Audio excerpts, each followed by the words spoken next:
엄마, 이제 그만 떠나주셨으면 해요. 더 이상 같이 살 수가 없어요. 그날 아침 갑작스럽게 들려온 아들의 말에 가슴이 철렁 내려앉았습니다. 갑자기 무슨 소리야? 내가 도대체 뭘 잘못했다는 거니? 하지만 아들은 망설임 없이 다시 말했습니다. 엄마께서 계신 것 자체가 문제예요. 매달 나오는 약값, 병원비, 식비, 이 모든 게 어디서 나온다고 생각하세요? 제가 사는 것이 부담이 되었단 말인가요? 아들이 그렇게 말할 때 며느리 역시 고개를 끄덕이며 맞장구 쳤습니다. 저희도 지금 너무 힘들어요. 회사가 위기를 맞고 있고 채권자들은 매일 독촉하죠. 솔직히 그런 상황에서 어머니까지 돌볼 여력이 없는 게 현실이에요. 그 순간 저는 마치 차디찬 바닷속 깊은 곳으로 끌려 들어가는 듯한 느낌이었습니다. 우리 사회의 또 다른 현실입니다. 제주도에서 40년 넘게 해녀로 살아온 김순자 75세의 노인입니다. 평생을 바다에서 물질하며 자식을 키웠고 노년에는 도시 한복판에서 새로운 인생을 살고 있습니다. 하지만 그 삶의 이면엔 깊은 상처와 아픔이 자리하고 있었습니다. 해녀의 삶은 고되지만 자유로웠습니다.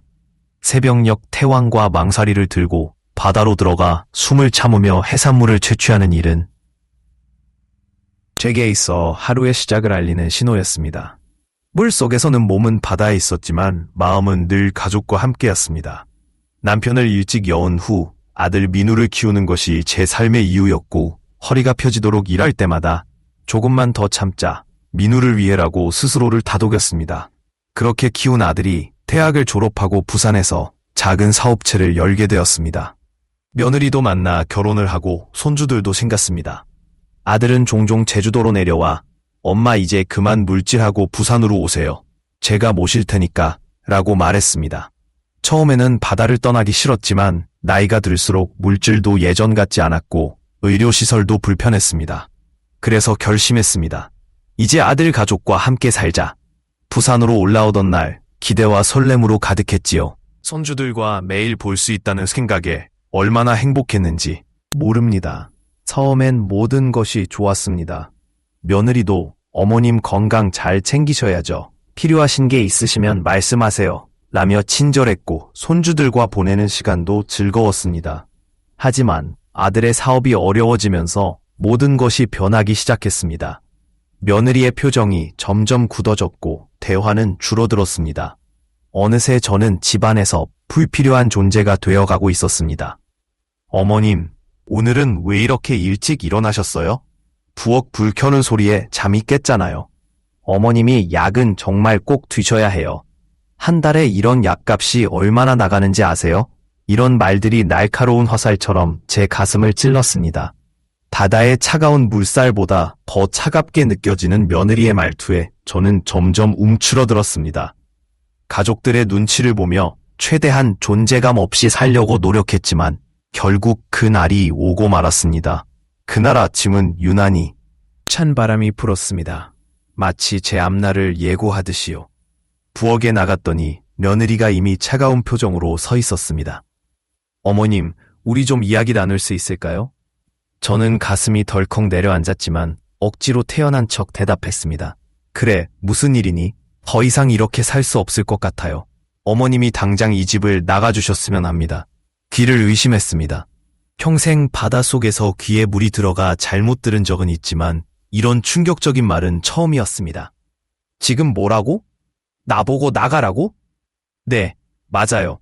미호 오빠도 동의했어요. 저희 지금 정말 힘들거든요. 빚도 많고 사업도 망하기 직전이고 어머님까지 부양할 여력이 없어요. 그때 아들이 거실에서 들어왔습니다. 제 눈을 피해 시선을 바닥에 떨군 채로요. 엄마, 진심으로 죄송해요. 저희도 친구분들 많으시잖아요. 친구들이라니 모두 제 또래의 나이 든 해녀들인데 누가 형편이 넉넉하겠습니까? 하지만 저는 더 이상 제 처지를 비참하게 드러내고 싶지 않았습니다. 알겠다. 내가 나갈게. 아들아, 네가 이렇게 하는 게 맞다고 생각하니? 아들은 마지막까지 제 눈을 쳐다보지 못했습니다. 그저 죄송합니다라는 말만 반복할 뿐이었습니다. 며느리가 작은 봉투를 내밀었습니다. 여기에 생활비 조금 있어요. 다른 거처를 구하실 때까지만 쓰세요. 봉투를 받아 열어보니 5만 원짜리 2장, 겨우 10만 원이 전부였습니다. 40년간 해녀로 살아온 삶과 아들을 키운 정성이 겨우 10만 원인가요? 하지만 저는 그 돈마저 도로 내밀었습니다. 됐다. 내가 평생 바다에서 벌어먹고 살았는데 이제 와서 이런 돈 안 받아도 살 수 있다. 제 낡은 친구분들 많으시잖아요. 친구들이라니 모두 제 또래의 나이든 해녀들인데 누가 형편이 넉넉하랬습니까? 하지만 저는 더 이상 제 처지를 비참하게 드러내고 싶지 않았습니다. 알겠다. 내가 나갈게. 아들아, 네가 이렇게 하는 게 맞다고 생각하니?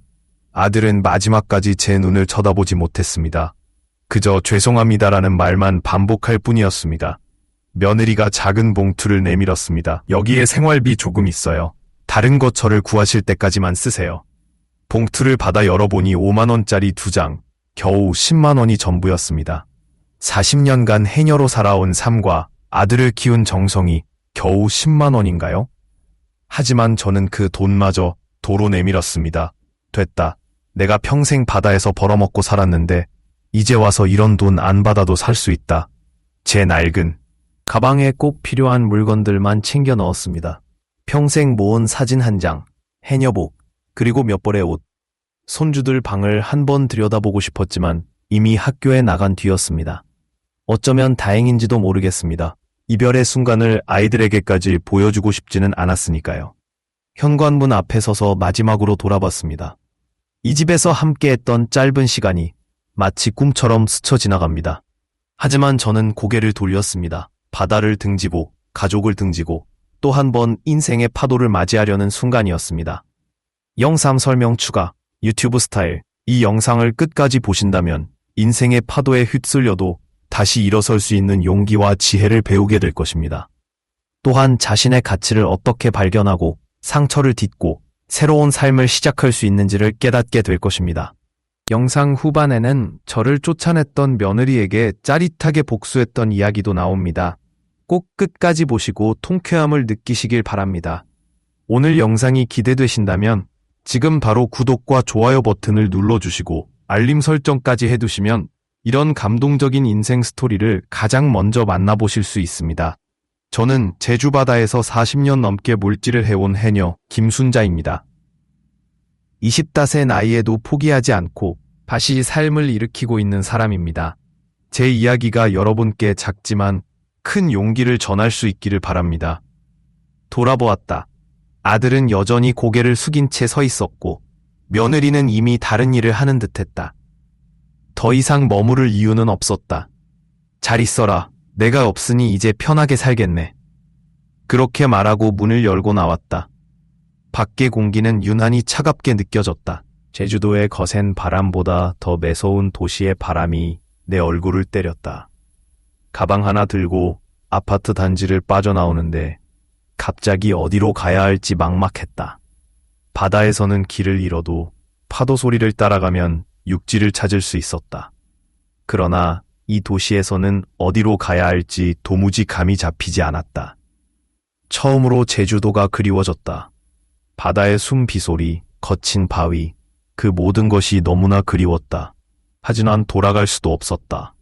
제주도의 집은 이미 팔렸고 친구들도 다 나이가 들어 자식들 집에 얹혀 사는 처지였다. 그래도 어떻게든 하룻밤 지낼 곳은 찾을 수 있을 것 같았다. 부산역에 도착하니 해가 지기 시작했다. 벤치에 앉아 주변을 둘러보는데 내 처지와 비슷해 보이는 노인들이 몇몇 보였다. 낡은 옷차림에 초췌한 평생 바다와 싸우며 살아온 내가 이제는 도시에서 차가운 바닥과 싸워야 했다. 새벽이 되자 온몸이 거의 굳어 있었다. 바다에 들어갈 때도 이렇게 몸이 아픈 적은 없었다. 근처 공중 화장실을 찾아가 얼굴을 씻고 온몸에 긴장을 가다듬었다. 거울 속 내 모습은 마치 다른 사람 같았다. 하루 만에 몇 년은 더 늙어 보였다. 이대로는 안 되겠다. 무슨 수를 써서라도 살기를 찾아야 해. 40년의 해녀 생활이 가르쳐준 것이 있다면 절대 포기하지 않는 끈기였다. 아무리 깊은 바닷속이라도 숨을 참고 버티면 결국 수면 위로 올라올 수 있다. 이 도시의 바다도 마찬가지일 거라고 믿었다. 며칠째 부산역 주변을 맴돌며 지내던 어느 날 우연히 무료 급식소 정보를 들었다. 아침마다 역에서 멀지 않은 교회에서 노인들에게 무료로 식사를 제공한다는 이야기였다. 평생 스스로 벌어먹고 산 나로서는 남의 도움을 받는다는 게 자존심이 상했지만 이미 가진 돈도 바닥났고 배고픔이 자존심을 이겼다. 이른 아침 급식소를 찾아가니 이미 긴 줄이 늘어서 있었다. 저보다 더 나이든 어르신들, 휠체어를 탄 할아버지, 지팡이에 의지한 할머니들, 모두 한때는 누군가의 부모이자 조부모였을 텐데 이렇게 줄을 서서 한 끼를 기다리는 모습이 안타까웠다. 할머니 처음 오셨나 봐요? 앞에 선 노인이 말을 걸어왔다. 주름진 얼굴이었지만 친절한 미소가 인상적이었다. 네, 처음입니다. 여기는 일찍 와야 한다네요. 다 떨어져 버리거든. 아, 그렇군요. 알려주셔서 고맙습니다. 1시간 넘게 줄을 서서 기다린 끝에 간신히 음식을 받았다. 밥과 아침마다 역에서 멀지 않은 교회에서 노인들에게 무료로 식사를 제공한다는 이야기였다. 평생 스스로 벌어먹고 산 나로서는 남의 도움을 받는다는 게 자존심이 상했지만 이미 가진 돈도 바닥났고 배고픔이 자존심을 이겼다. 이른 아침 급식소를 찾아가니 이미 긴 줄이 늘어서 있었다. 저보다 더 나이든 어르신들, 휠체어를 탄 할아버지, 지팡이에 의지한 할머니들, 모두 한때는 누군가의 부모이자 조부모였을 텐데 이렇게 줄을 서서 한 끼를 기다리는 모습이 안타까웠다. 할머니, 처음 오셨나 봐요? 앞에 선 노인이 말을 걸어왔다. 주름진 얼굴이었지만 친절한 미소가 인상적이었다. 네, 처음입니다. 여기는 일찍 와야 한다네요. 다 떨어져 버리거든. 아, 그렇군요. 알려주셔서 고맙습니다. 1시간 넘게 줄을 서서 기다린 끝에 간신히 음식을 받았다. 밥과 국. 그날 오후 부산역 근처 공원에 앉아 있는데 비가 내리기 시작했다. 급하게 지붕이 있는 곳을 찾아 뛰어갔지만 이미 옷은 반쯤 젖어버렸다. 추위를 떨며 벤치에 앉아 있으니 옆에 앉아 있던 노숙자 아저씨가 말을 걸었다. 처음이시죠? 비 오는 날엔 저기 지하도로 가는 게 좋아요. 경비들이 안 쫓아내는 날도 있거든. 아, 네, 고맙습니다. 저기 보이는 파란 천막, 거기서 가끔 담요도 나눠줘요. 밤에는 추우니까 한번 가보세요. 서로 돕는 모습에 조금 위안이 되었다. 바다에서도 해녀들이 서로 도우며 살았듯이 이 거리에서도 나름의 공동체가 있다는 걸 느꼈다. 그날 밤 지하도 구석에 자리를 잡고 앉았다. 주변에는 나와 비슷한 처지의 노인들이 몇몇 더 있었다. 모두 침묵 속에 각자의 사연을 간직한 채 그날을 버티고 있었다. 새벽에 경비원이 와서 모두 나가라고 했다. 또다시 짐을 들고 나와 추운 새벽 공기를 맞으며 생각했다. 내가 바다에 있을 때는 적어도 내 몸 하나 누일 곳은 있었는데 일주일이 지나자 노숙 생활에도 어느 정도 패턴이 생겼다. 아침에는 무료 급식소에서 식사를 하고 낮에는 도서관이나 공군에서 시간을 보내고 밤에는 비가 오지 않으면 역 근처 구석진 곳에서 비가 오면 지하도에서 밤을 보냈다. 하지만 몸이 점점 버티기 힘들어졌다. 날씨는 추워지고 잠을 제대로 못 자니 만성 피로가 쌓였다. 평생 바다에서 단련된 몸이었지만 75세의 나이에 노숙 생활은 너무 가혹했다. 어느 날은 갑자기 가슴이 답답하고 숨이 가빠왔다. 바닷속에서 숨을 참을 때도 이렇게 힘들진 않았다. 도움을 청할 곳도 없어 그저 벤치에 앉아 진정될 때까지 기다렸다. 이렇게 죽는 건가? 길바닥에서 아무도 모르게.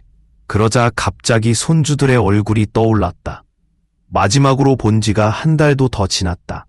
학교는 잘 다니는지, 밥은 잘 먹는지 걱정이 되었다. 하지만 연락할 방법이 없었다. 휴대폰은 이미 요금 미납으로 끊겼고 아들에게 전화할 용기도 나지 않았다. 그러던 어느 날 무료 급식소에서 한 자원봉사자가 다가왔다.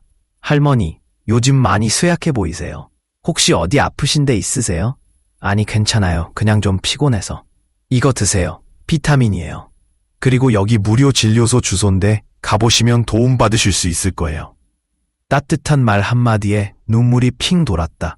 바다에서는 파도 소리만 들었지 이런 다정한 말을 들은 건 오랜만이었다. 고맙다는 인사를 건넨 후 그날 처음으로 무료 진료소를 찾았다. 의사 선생님이 내 혈압을 측정하고는 놀란 표정을 지었다. 할머니, 혈압이 많이 높으세요. 약 꼭 드셔야 합니다. 그리고 지금 생활 환경은 어떠세요? 사실 지금 잠시 거리에서 지내고 있어요. 의사는 한참 생각하더니 말했다. 노숙인 지원센터에 연락해 볼게요. 임시 쉼터라도 마련해 드려야겠습니다. 이 상태로 밖에서 일어설 수 있다고 믿고 싶었다. 손을 벌렸지만 누구 하나 제대로 돌봐주는 사람이 없었습니다. 쉼터에서 만난 다른 어르신들의 사연을 들으며 세상에 오직 제가 불행한 건 아니라는 걸 깨달았습니다. 하지만 동시에 이렇게 많은 어르신들이 외롭고 힘든 시간을 보내고 있다는 현실이 너무나 가슴 저미게 다가왔습니다. 쉼터에서 일주일을 머무르는 동안 몸도 조금씩 회복되기 시작했습니다. 그리고 쉼터의 상담사님이 노인 일자리에 대한 정보를 알려주셨습니다. 할머니처럼 해녀 경험이 있으신 분은 해산물 관련 일을 찾아보시면 어떨까요? 전통시장에 가보세요. 그 말을 듣고 용기를 얻어 저는 부산 인근의 전통시장을 찾아가기로 결심했습니다. 평생 해산물을 다뤄온 제가 할 수 있는 일이 있지 않을까 하는 작은 희망을 품고서 쉼터에서 지원받은 버스비를 손에 쥐고 시장으로 일어설 수 있다고 믿고 싶었다. 손을 걸렸지만 누구 하나 제대로 돌봐주는 사람이 없었습니다. 쉼터에서 만난 다른 어르신들의 사연을 들으며 세상에 오직 제가 불행한 건 아니라는 걸 깨달았습니다. 하지만 동시에 이렇게 많은 어르신들이 외롭고 힘든 시간을 보내고 있다는 현실이 너무나 가슴 저미게 다가왔습니다. 쉼터에서 일주일을 머무르는 동안 몸도 조금씩 회복되기 시작했습니다. 그리고 쉼터의 상담사님이 노인 일자리에 대한 정보를 알려주셨습니다. 할머니처럼 해녀 경험이 있으신 분은 해산물 관련 일을 찾아보시면 어떨까요? 전통시장에 가보세요. 그 말을 듣고 용기를 얻어 저는 부산 인근의 전통시장을 찾아가기로 결심했습니다. 평생 해산물을 다뤄온 제가 할 수 있는 일이 있지 않을까 하는 작은 희망을 품고서 쉼터에서 지원받은 버스비를 손에 쥐고 시장으로 향했습니다.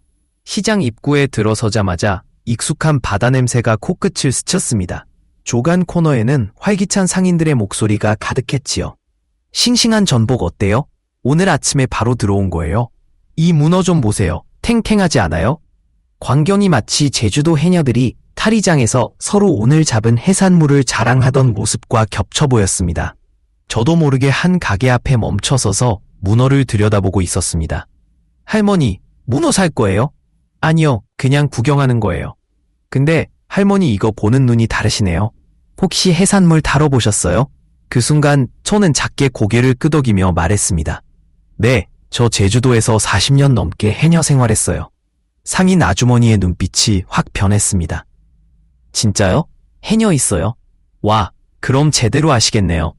보세요. 그거 맞죠? 저는 문어를 자세히 살펴보고 평생의 경험으로 단번에 판단해 대답했습니다. 이건 조금 묵은 거예요. 바다에서 나온 지 하루는 지났을 거예요. 신선한 문어는 빨판색이 더 선명하고 몸통에 탄력이 있어요. 놀란 표정을 짓던 상인 아주머니는 곧 웃음을 터뜨렸습니다. 맞아요. 우리 단골들도 몰랐는데 할머니는 한눈에 알아보시네. 진짜 너는 다르구나. 그 순간 그분이 갑자기 제 손을 잡았습니다. 할머니 혹시 일자리 찾고 계세요? 우리 어학의 주인이 요즘 해산물 손질할 사람을 구하고 있거든요. 해녀 출신이면 딱 좋을 것 같은데요. 순간 가슴이 두근거렸습니다. 평생 해산물을 다뤄온 제게 이보다 더 잘 맞는 일이 있을까요? 정말요?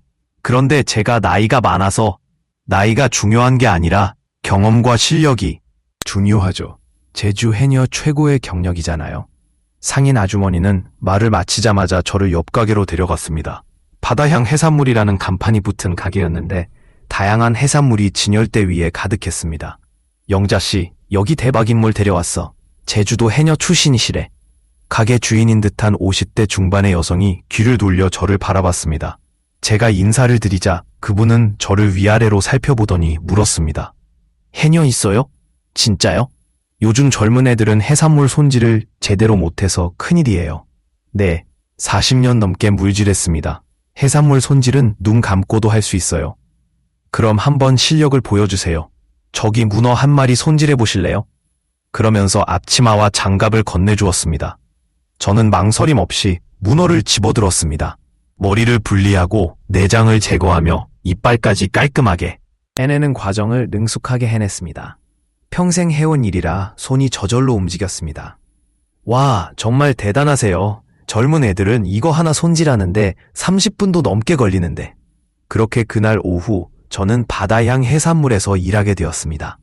시급은 많지 않았지만 하루에 몇 시간만 일하면 되었고 점심도 제공해 주겠다고 했습니다. 무엇보다 제 실력을 인정받는다는 사실이 너무 기뻤습니다. 할머니 이름이 어떻게 되세요? 김순자예요. 순자 할머니, 내일부터 오전 9시에 오세요. 앞치마랑 장갑은 제가 준비해 둘게요. 네, 감사합니다. 정말 감사합니다.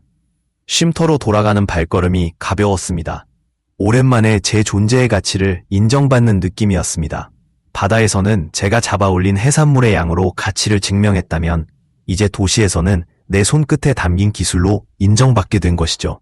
다음날 아침 일찍 일터로 향했습니다. 아직 몸이 예전 같지 않아 조금 걱정되었지만 해녀 시절 새벽부터 바다에 들어가던 습관 덕분에 일찍 출근하는 건 어렵지 않았습니다. 순자 할머니 일찍 오셨네요. 자, 오늘은 전복이랑 소라 손질부터 해주세요. 영자 씨가 반갑게 맞아주고 저는 곧바로 일을 시작했습니다. 전복을 까서 내장을 제거하고 소라를 삶아 살을 빼내는 작업은 모두 제가 평생 해온 일이라 어렵지 않았습니다. 할머니 솜씨가 정말 대단하세요. 이거 혼자 하면 몇 시간씩 걸리는 일인데. 영자 씨는 제 손놀림을 감탄하며 바라봤습니다. 점심시간엔 따뜻한 김치찌개와 밥을 내어주었습니다. 오랜만에 먹는 정성 가득한 식사는 제 마음까지 따뜻하게 만들어줬습니다. 일하면서도 손님들과 나누는 대화를 틈틈이 듣게 되었습니다. 많은 사람들이 해산물을 사면서도 어떻게 손질해야 할지, 어떻게 요리해야 할지 몰라 난감해하는 모습이 보였습니다. 이 문어 어떻게 삶아야 잘 익죠? 전복은 어떻게 손질해야 하는지 모르겠어요. 이 소라 어떻게 먹는 거예요? 바쁜 와중에도 영자 씨는 최대한 설명해 주려 했지만 시간이 부족해 보였습니다. 저는 조심스럽게 제안했습니다. 혹시 제가 손님들께 해산물 손질이나 요리법을 알려드려도 될까요? 제주도에서는 이렇게 먹었거든요. 영자 씨는 잠시 생각하더니 환하게 웃었습니다. 그거 정말 좋은 생각이네요. 할머니가 직접 알려주시면 손님들도 더 믿고 살 거예요. 그날부터 저는 해산물 손질뿐 아니라 손님들에게 조리법도 알려주기 시작했습니다. 제주도에서 해녀들이 전해 내려온 비법들을 하나둘씩 공유했습니다. 문어는 소주 한 잔 넣고 삶으면 부드러워져요.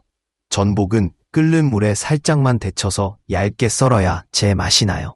해물, 무국 끓일 때는 다시마 우린 물을 베이스로 하면 감칠맛이 살아요. 손님들은 제 조언에 귀를 기울였고 다음에 오면 이렇게 말하곤 했습니다. 할머니 덕분에 요리가 정말 맛있게 됐어요. 그렇게 저는 다시 한번 바다의 기억을 손끝에 담아 도시에서도 소중한 존재로 자리 잡기 시작했습니다. 감사 인사를 전했습니다. 됐어요. 고마워요. 그렇게 일주일이 지나자 영자 씨가 기쁜 소식을 전해주었습니다. 순자 할머니, 손님들이 할머니 덕분에 우리 가게를 더 자주 찾아오시는 것 같아요. 이대로 계속 같이 일하시면 안 될까요? 그리고 월급도 조금 올려드릴게요. 정말요? 제 목소리가 떨렸습니다. 눈가에는 저도 모르는 사이 눈물이 고였습니다. 75세의 나이에 집에서 쫓겨난 후 불과 한 달도 채 지나지 않아 다시 일자리를 얻고 인정받게 될 줄은 꿈에도 몰랐습니다. 그 작은 월급이 오르자 이제는 작은 고시원이라도 마련할 수 있다는 희망이 생겼습니다. 쉼터는 어디까지나 임시 거주지였기 때문에 오래 머물 순 없었거든요. 영자 씨에게 제 사정을 솔직히 말하자 그분은 근처에 저렴한 고시원을 소개해 주었습니다. 여기 월세가 25만 원인데 보증금은 제가 대신 내줄게요. 나중에 조금씩 갚으시면 돼요. 그렇게 영자 씨의 따뜻한 배려로 저는 작지만 내 공간을 갖게 되었습니다. 화장실과 샤워실은 공동으로 사용해야 했지만 그래도 내 방이라는 사실이 너무 행복했습니다. 쉼터에서 여러 사람과 함께 지내던 때와 달리 이제는 혼자만의 시간을 가질 수 있다는 것이 큰 위안이 되었습니다. 이제 아침에 일어나 시장으로 출근하고 오후엔 퇴근 후 고시원에서 쉬는 일상이 자리 잡혔습니다. 바다에서의 삶과는 전혀 다른 도시의 하루였지만 점점 안정된 리듬을 느낄 수 있었습니다. 그러던 어느 날 가게에 특별한 손님이 찾아왔습니다. 세련된 차림의 젊은 여성으로 여러 종류의 해산물을 살피다가 제게 관심을 보였습니다. 할머니, 혹시 제주도 해녀 세자매 작업을 해서 그런지 해녀 문화에 관심이 많아요. 그분은 자신을 윤지수라고 소개했습니다. 30대 초반으로 보이는 그녀는 해산물 레스토랑을 운영하고 있다고 했습니다. 할머니, 혹시 시간 되시면 제 레스토랑에 한번 와보시겠어요? 해녀 출신 분의 조언이 필요해서요. 호기심에 이끌려 퇴근 후 지수 씨의 레스토랑을 방문하게 되었죠. 생각보다 고급스러운 분위기의 공간이었고 다양한 해산물 요리를 정성껏 대접해 주셨습니다. 할머니, 솔직히 평가해 주세요. 제주 해녀가 보기엔 이 요리들이 정통. 해산물 맛을 잘 살렸나요? 저는 하나하나 맛을 보며 솔직한 의견을 전했습니다. 이 전복죽은 정말 맛있네요. 하지만 소라무침은 조금 아쉬워요. 제주에서는 소라를 더 짧게 삶아 식감을 살리거나 이렇게 기울여서 준비하죠. 그리고 대화 중에 예상치 못한 제안이 나왔습니다. 할머니, 우리 레스토랑에서 일하시면 어떨까요? 지금 하시는 일보다 더 좋은 조건으로 모실게요. 해녀의 지식과 경험이 담긴 진짜 제주 해산물 요리를 선보이고 싶거든요. 갑작스러운 제안에 당황했습니다. 영자 씨 가게에서 일을 시작한 지 이제 한 달 남짓. 그분께 감사함도 크고 마음이 정들었던 터라 쉽게 결정할 수 없는 일이었습니다. 글쎄요, 지금 일하는 곳에 정이 들어서. 물론 고민하실 시간 드릴게요. 하지만 제 생각엔 할머니의 지식과 경험은 단순히 느낌이 들었습니다. 다음날 아침, 저는 영자 씨에게 지수 씨의 제안을 솔직히 털어놓았습니다. 영자 씨, 사실 어제 레스토랑에서 일자리 제안을 받았어요. 그런데 영자 씨가 첫 기회를 주셨는데 이렇게 말씀드리기가 죄송해서. 제 말을 듣던 영자 씨는 잠시 생각하더니 오히려 환하게 웃었습니다. 순자 할머니, 그거 정말 좋은 기회네요. 당연히 가셔야죠. 레스토랑이 급여도 더 좋을 테고 할머니 실력이면 거기서도 인정받을 거예요. 정말 그래도 괜찮을까요? 영자 씨가 저에게 베풀어 주신 은혜가 너무 커서. 은혜라니요. 할머니 덕분에 우리 가게 장사도 더 잘 됐어요. 오히려 제가 감사드려야죠. 걱정 마시고 새 일자리 잡으세요. 물론 가끔 놀러 오셔야 해요. 영자 씨의 따뜻한 격려를 받고 그날 오후 저는 지수 씨에게 연락했습니다. 느낌이 들었습니다. 다음 날 아침 저는 영자 씨에게 지수 씨의 제안을 솔직히 털어놓았습니다. 영자 씨, 사실 어제 레스토랑에서 일자리 제안을 받았어요. 그런데 영자 씨가 첫 기회를 주셨는데 이렇게 말씀드리기가 죄송해서. 제 말을 듣던 영자 씨는 잠시 생각하더니 오히려 환하게 웃었습니다. 순자 할머니, 그거 정말 좋은 기회네요. 당연히 가셔야죠. 레스토랑이 급여도 더 좋을 테고 할머니 실력이면 거기서도 인정받을 거예요. 정말 그래도 괜찮을까요? 영자 씨가 저에게 베풀어 주신 은혜가 너무 커서. 은혜라니요. 할머니 덕분에 우리 가게 장사도 더 잘 됐어요. 오히려 제가 감사드려야죠. 걱정 마시고 새 일자리 잡으세요. 물론 가끔 놀러 오셔야 해요. 영자 씨의 따뜻한 격려를 받고 그날 오후 저는 지수 씨에게 연락했습니다. 다음 날부터 바로 레스토랑에서 근무를 시작하게 되었죠. 레스토랑은 해산물 가게와는 완전히 다른 분위기였습니다. 세련된 인테리어, 정갈한 식기, 무엇보다 주방에서는 젊은 요리사들이 일하고 있었습니다. 여러분, 이분은 제주도에서 40년 넘게 해녀로 일하신 김순자 할머니입니다. 오늘부터 우리 레스토랑에 해산물 자문으로 함께 일하실 거예요. 자문이라는 단어가 제 귀에 새롭게 다가왔습니다. 단순히 해산물을 손질하는 일이 아니라 제 지식과 경험을 공유하는 역할이었습니다. 할머니, 먼저는 주방에서 요리사들에게 해산물 손질법과 맛의 비밀을 알려주세요. 나중에는 손님들과도 이야기를 나누며 진짜 해녀 문화를 소개해 주시면 좋겠습니다. 처음에는 긴장했지만 젊은 요리사들이 제 말에 귀 기울이며 진지하게 듣는 모습에 점점 자신감이 생겼습니다.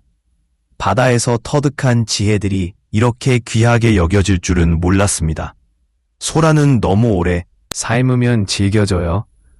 살짝만 데쳐서 바로 찬물에 담가야 식감이 살아요. 문어는 머리를 분리할 때 이 부분을 조심하세요. 여기에 먹물 주머니가 있어요. 전복은 칼을 이렇게 넣어서 살을 분리해야 상처 없이 깔끔하게 나오죠. 요리사들은 제 손놀림을 유심히 지켜보며 메모까지 열심히 했습니다. 때로는 할머니, 그거 정말 대단한 기술이에요. 라며 감탄하기도 했고요. 한 달쯤 지났을 때 지수 씨가 또 다른 제안을 했습니다. 순자 할머니, 레스토랑에 해녀의 페이블이라는 특별 코너를 만들려고 해요. 할머니가 직접 추천하고 레시피를 제공한 해산물 요리만 모아서 선보이는 코너예요. 어떻게 보세요? 그렇게 시작된 해녀의 테이블은 손님들에게 큰 인기를 끌었습니다. 제주도 해녀들이 바다에서 직접 채취한 해산물로 만든 전통 요리들과 해녀들의 일상을 담은 이야기가 함께 제공되었습니다.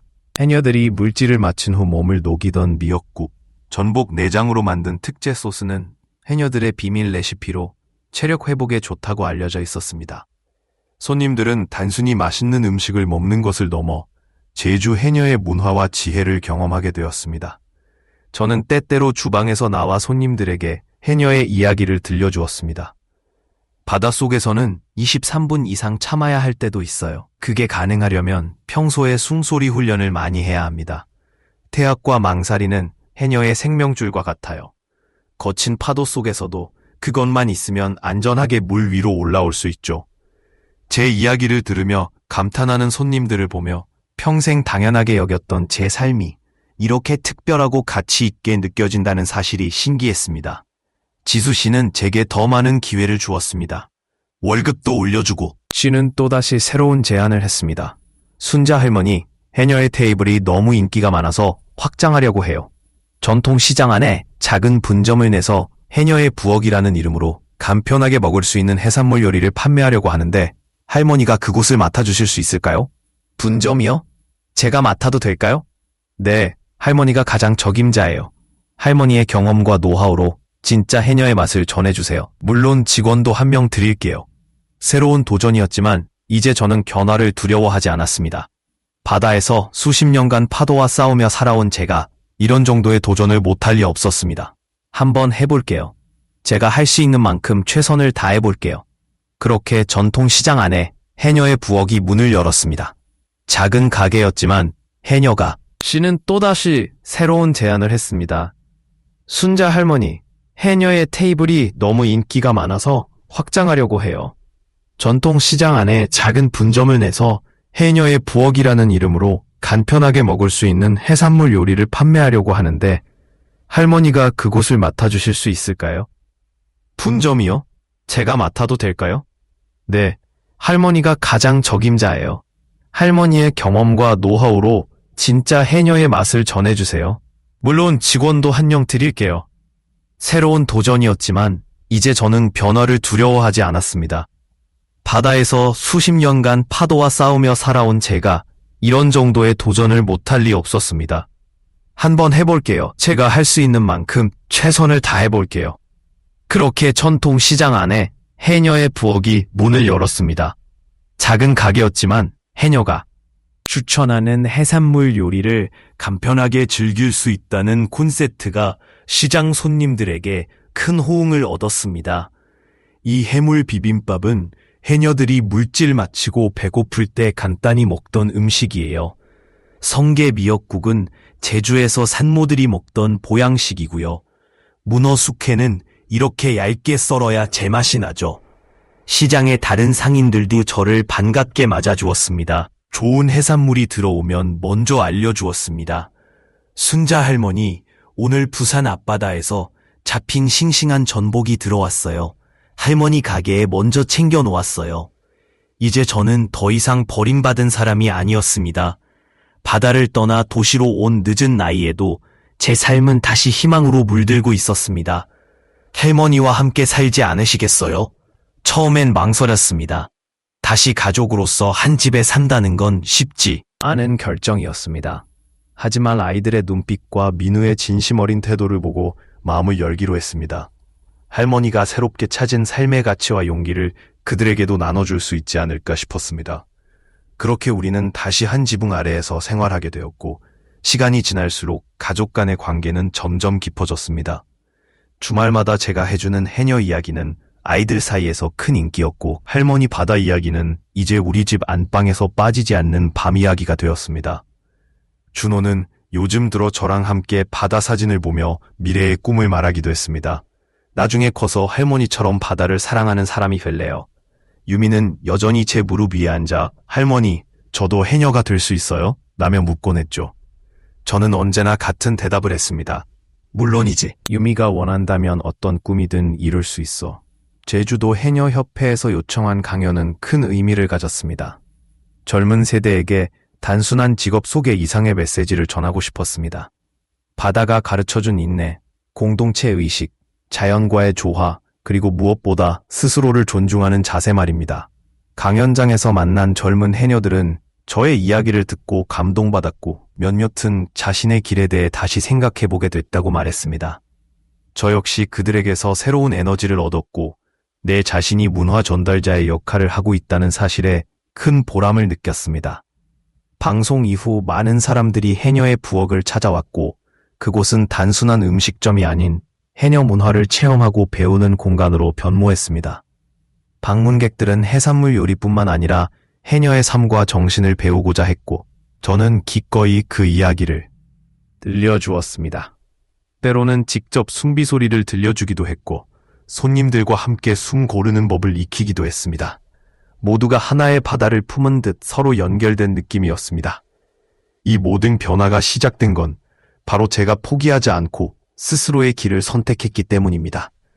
누군가는 노인의 삶이 이미 정해져 있다고 말할지 모르지만 저는 오히려 나이가 든 후에야 진정한 자아를 발견하고 더 넓은 세상과 연결될 수 있었다고 말합니다. 실패와 상처, 고립감을 딛고 일어서는 과정은 쉽지 않았지만 그것들이 모여 지금의 제가 있게 했습니다. 해녀는 물속에서도 살아남는 법을 알고 있습니다. 파도가 거세더라도 흔들리지 않고 깊은 물속에서 숨을 참고 다시 수면 위로 올라옵니다. 삶도 마찬가지입니다. 좌절과 실망 속에서도 내면의 힘을 믿고 앞으로 나아갈. 어떻게 살고 있는지 언론에 알려주면 어떨까요? 유명 해녀 출신 레스토랑 매니저, 며느리에게 쫓겨나 노숙생활 전전 같은 기사가 나올 수도 있겠네요. 제 말에 며느리의 얼굴은 창백해졌고 함께 온 남자도 당황한 표정을 감추지 못했습니다. 그러실 필요 없잖아요. 저희 그냥 나갈게요. 다시는 내 앞에 나타나지 마세요. 말을 마친 저는 문을 활짝 열었습니다. 며느리와 남자는 서둘러 자리에서 일어났고 나가는 길에 며느리가 마지막으로 뒤를 돌아보았습니다. 어머님, 정말 난 변한 게 아니에요. 그저 내 가치를 알게 된 것뿐이에요. 그녀는 아무 말 없이 고개를 돌렸고 저는 문을 닫으며 오랜 시간 느껴보지 못한 가슴 벅차임을 느꼈습니다. 5년 전 아무 말도 하지 못하고 집에서 쫓겨났던 제가 이렇게 당당하게 어떻게 살고 있는지 언론에 알려주면 어떨까요? 유명 해녀 출신 레스토랑 매니저, 며느리에게 쫓겨나 노숙생활 전전 같은 기사가 나올 수도 있겠네요. 제 말에 며느리의 얼굴은 창백해졌고 함께 온 남자도 당황한 표정을 감추지 못했습니다. 그러실 필요 없잖아요. 저희 그냥 나갈게요. 다시는 내 앞에 나타나지 마세요. 말을 마친 저는 문을 활짝 열었습니다. 며느리와 남자는 서둘러 자리에서 일어났고 나가는 길에 며느리가 마지막으로 뒤를 돌아보았습니다. 어머님, 정말 난 변한 게 아니에요. 그저 내 가치를 알게 된 것뿐이에요. 그녀는 아무 말 없이 고개를 돌렸고 저는 문을 닫으며 오랜 시간 느껴보지 못한 가슴 벅차임을 느꼈습니다. 5년 전 아무 말도 하지 못하고 집에서 쫓겨났던 제가 이렇게 당당하게 제 자신을 지킬 수 있게 되었다는 사실이 믿기 어려웠습니다. 인터뷰가 끝나고 지수가 다가왔습니다. 할머니, 아까 그분들 누구셨어요? 옛날 일이에요. 이제 다 끝난 사람들은요. 그렇게 말하며 우리는 밖으로 나왔고 그날 밤 집으로 돌아가는 길은 이상하게 마음이 가벼웠습니다. 마치 오랫동안 등에 짊어졌던 무거운 짐을 내려놓은 것 같았습니다. 그동안 며느리에 대한 분노와 서운함이 저 안에 깊이 자리 잡고 있었음을 그제야 깨달았습니다. 집에 도착하자마자 민우에게 전화를 걸었습니다. 민우야, 오늘 내 전 와이프가 찾아왔어. 네, 혜진이가 무슨 돈을 요구하러 왔다면서요? 새 남자친구도 데리고 왔다고 하시던데. 민우는 잠시 말을 잇지 못했습니다. 죄송해요, 어머니. 혜진이가 그런 짓을. 괜찮아요. 이제 다 지난 일이라서요.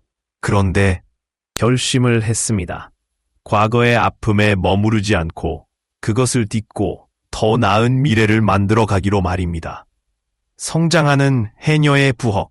해녀의 부엌 두 번째 지점은 계속해서 성장했고, 세 번째 지점을 낼 계획도 세우게 되었습니다. 지수는 저에게 더 큰 비전을 제시했습니다.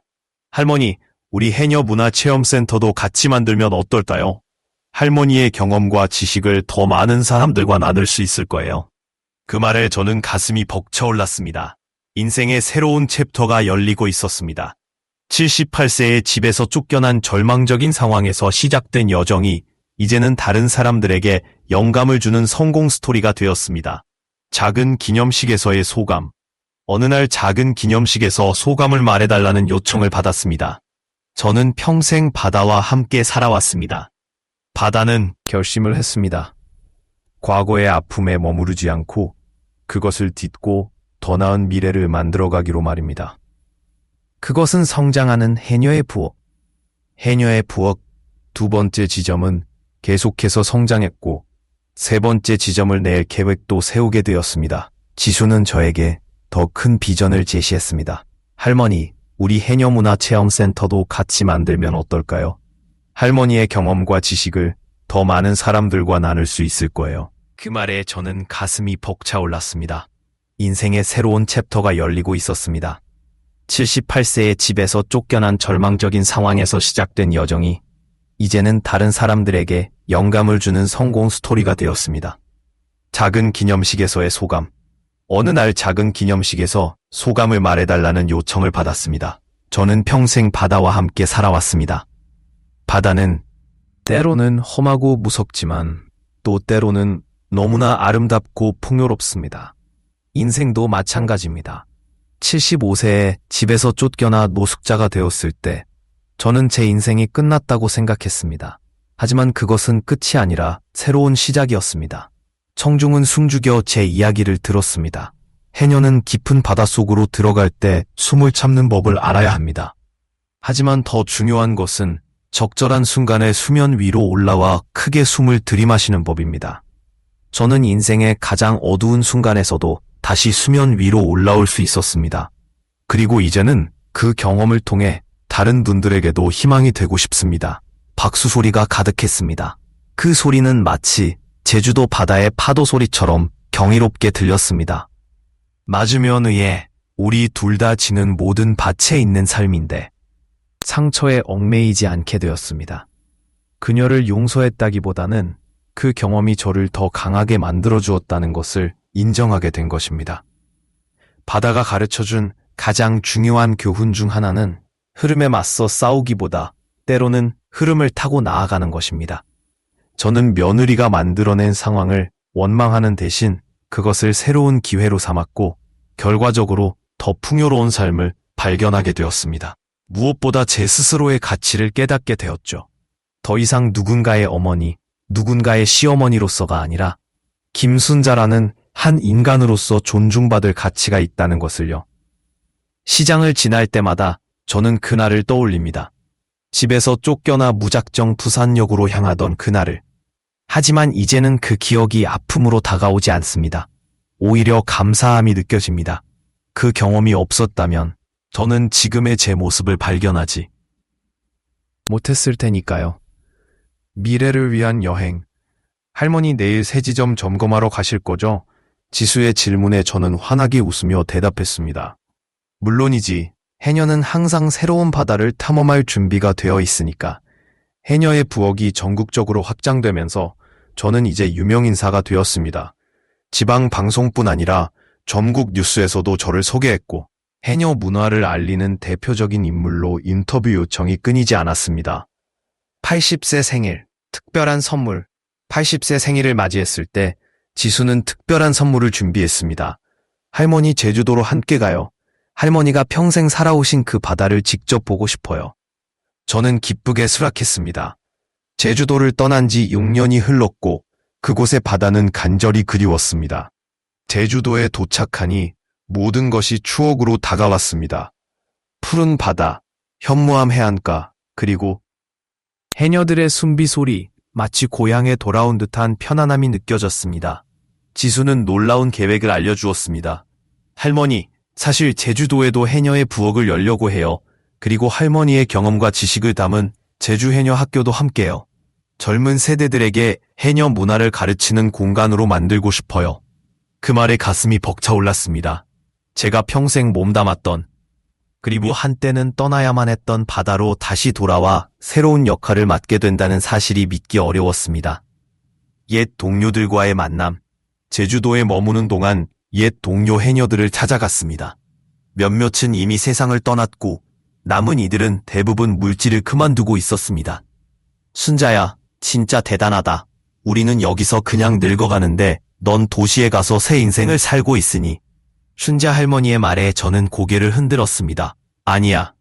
춘자야, 내가 달 수 있었던 건 전부 우리가 이 바다에서 배운 것들 덕분이야.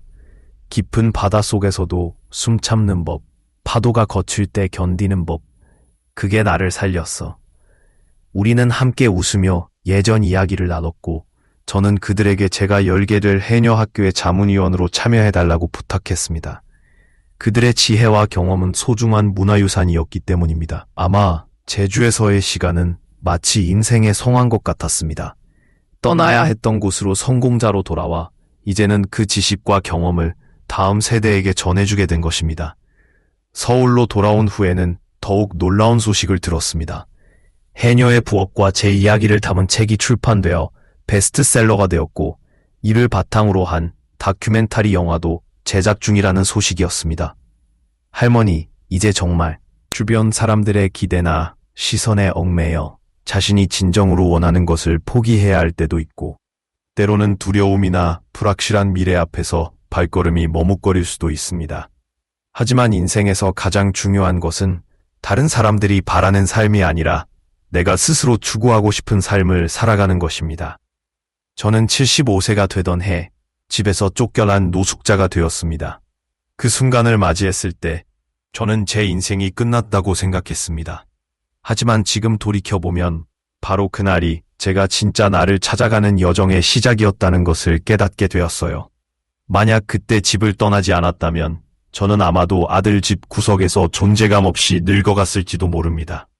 그런데 그 아픔과 상처가 오히려 저를 더 강하게 만들었고 오래전 잊었던 해녀로서의 정신을 다시 깨워주었습니다. 주변 사람들의 기대나 시선에 얽매여 자신이 진정으로 원하는 것을 포기해야 할 때도 있고 때로는 두려움이나 불확실한 미래 앞에서 발걸음이 머뭇거릴 수도 있습니다. 하지만 인생에서 가장 중요한 것은 다른 사람들이 바라는 삶이 아니라 내가 스스로 추구하고 싶은 삶을 살아가는 것입니다. 저는 75세가 되던 해 집에서 쫓겨난 노숙자가 되었습니다. 그 순간을 맞이했을 때 저는 제 인생이 끝났다고 생각했습니다. 하지만 지금 돌이켜보면 바로 그날이 제가 진짜 나를 찾아가는 여정의 시작이었다는 것을 깨닫게 되었어요. 만약 그때 집을 떠나지 않았다면 저는 아마도 아들 집 구석에서 존재감 없이 늙어갔을지도 모릅니다. 그런데 그 아픔과 상처가 오히려 저를 더 강하게 만들었고 오래전 잊었던 해녀로서의 정신을 다시 깨워주었습니다. 그 기억은 아직도 가슴 깊이 남아있습니다. 목이 메어 말을 잇지 못했던 그 순간에도 저는 인생을 하나의 바다에 비유해 보았습니다. 인생은 바다와 같아서 때로는 잔잔하고 때로는 거칠죠. 그 파도 속에서도 숨을 참고 깊이 들어갔다가 다시 수면 위로 올라와 크게 숨을 들이마실 줄 알아야 합니다. 저는 80년을 살아오며 내린 결론은 이것입니다. 인생에는 늦은 때는 없습니다. 바다는 항상 새로운 파도를 보내오고 우리는 그 파도를 타고 또 다른 곳으로 나아갈 수 있습니다. 그날 밤 작은 원룸 창밖으로 별을 바라보며 저는 바다에서 물질하던 때의 기억을 떠올렸습니다. 수면 위에서 보던 하늘과 별은 똑같은 하늘이었건만 위치와 마음가짐에 따라 전혀 다르게 느껴졌죠. 삶도 마찬가지입니다. 같은 상황이라 하더라도 우리가 어떻게 바라보고 받아들이느냐에 따라 그것은 절망이 될 수도 있고 희망이 될 수도 있습니다. 지난 6년간의 여정이 주마등처럼 스쳐 지나갑니다. 부산역에서 노숙하던 날들, 무료 급식소 앞에서 줄 서 있던 모습, 시장에서 우연히 해산물 가게에 취직하게 된 순간, 지수를 만나 해녀의 부엌을 시작하던 때, 그리고 며느리와의 재회 자리에서 당당히 자신을 지켰던 그 순간까지 모든 일에는 분명히 의미가 있었고 가장 힘들었던 시간조차도 결국은 제가 더 강해지고 진정한 나를 발견하는 과정이었음을 알게 되었습니다. 81년이라는 긴 세월 동안 제가 가장 크게 깨달은 것은 무엇일까요? 이겁니다. 우리는 언제든지 다시 시작할 수 있습니다. 나이가 든다 해도, 상처받았다고 해도, 버림받았다고 해도 우리 안에는 언제나 새로운 시작을 위한 힘이 잠재되어 있다는 것. 그리고 또 하나, 자신의 가치를 스스로 알아야 한다는 것입니다. 다른 사람들이 나에게 부여한 역할이나 외부의 평가가 아닌 내가 누구이며 내가 가진 경험과 지식이 얼마나 소중한지를 깨닫는 것이 중요합니다.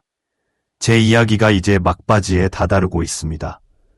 혹시 이 영상을 보고 계신 여러분 중에 지금 인생의 다닥에 있다고 생각하시는 분이 계시다면 제 말을 기억해 주세요. 그것이 끝이 아닌 새로운 시작일 수 있습니다. 지금 겪고 있는 아픔은 언젠가 당신을 더 강하게 만들어줄 것입니다. 나이가 많다고, 배운 게 없다고, 혹은 아무도 나를 도와주지 않는다고 생각하며 포기하지 마세요. 인생은 정말 예측할 수 없는 것이니까요. 저처럼 75세에 집에서 쫓겨난 노인이 80세의 문화 전승자가 될 수 있다면 여러분 역시 자신의 삶에서 놀라운 변화를 이루어낼 수 있을 것입니다. 마지막으로 우리 모두는 내면의 해녀를 가지고 있다고 저는 믿습니다. 깊은 물속에서도 숨을 참고 견디며 필요할 때는 과감히 수면 위로 올라올 수 있는 용기와 지혜를요. 그 내면의 해녀를 믿고 자신의 삶 속에서 새로운 바다를 찾아 나서 보세요. 제 이야기가 여러분께 조금이라도 위로와 용기가 되었기를 바랍니다. 삶이 아무리 힘들고 버겁다 해도 결국 우리는 모두 각자의 파도를 타고 앞으로 나아갈 수 있습니다. 여러분도 제 이야기처럼 자신만의 놀라운 재기 스토리를 만들어 가시길 바랍니다. 그리고 언젠가 그 이야기를 또 다른 누군가와 나누며 다른 이들에게도 희망을 전해주세요. 인생의 파도는 계속됩니다. 중요한 건 그 파도를 어떻게 타느냐 하는 것입니다. 이상으로 제 이야기를 마칩니다. 함께 들어주셔서 감사합니다. 혹시 이 영상이 마음에 드셨다면 구독과 좋아요 버튼을 꼭 눌러주세요. 알림 설정을 미리 해두시면 다음 감동 실화를 가장 먼저 만나보실 수 있습니다. 또한 여러분의 이야기도 궁금합니다. 혹시라도 비슷한 경험이 있으셨거나 인생의 큰 위기를 어떻게 극복하셨는지 댓글로 함께 나눠주세요. 여러분의 이야기가 또 다른 누군가에게 큰 위로와 용기가 될 수 있습니다. 이 영상이 도움이 될 것 같은 분들께 공유해주세요. 특히 지금 힘든 시간을 보내고 계신 분들께 작은 희망의 메시지가 될 수 있을 것입니다. 인생은 누구에게나 파도가 있지만 그 파도를 넘는 방법은 모두 각각입니다. 여러분의 소중한 친구분들 많으시잖아요. 모두 제 또래의 나이 든 해녀들인데 누가 형편이 넉넉하겠습니까? 하지만 저는 더 이상 제 처지를 비참하게 드러내고 싶지 않았습니다. 알겠다. 내가 나갈게. 아들아, 네가 이렇게 하는 게 맞다고 생각하니? 아들은 마지막까지 제 눈을 쳐다보지 못했습니다. 그저 죄송합니다라는 말만 반복할 뿐이었습니다. 며느리가 작은 봉투를 내밀었습니다. 여기에 생활비 조금 있어요. 다른 거처를 구하실 때까지만 쓰세요. 봉투를 받아 열어보니 5만 원짜리 2장, 겨우 10만 원이 전부였습니다. 40년간 해녀로 살아온 삶과 아들을 키운 정성이 겨우 10만 원인가요? 하지만 저는 그 돈마저 도로 내밀었습니다. 됐다. 내가 평생 바다에서 벌어먹고 살았는데 이제 와서 이런 돈 안 받아도 살 수 있다. 제 낡은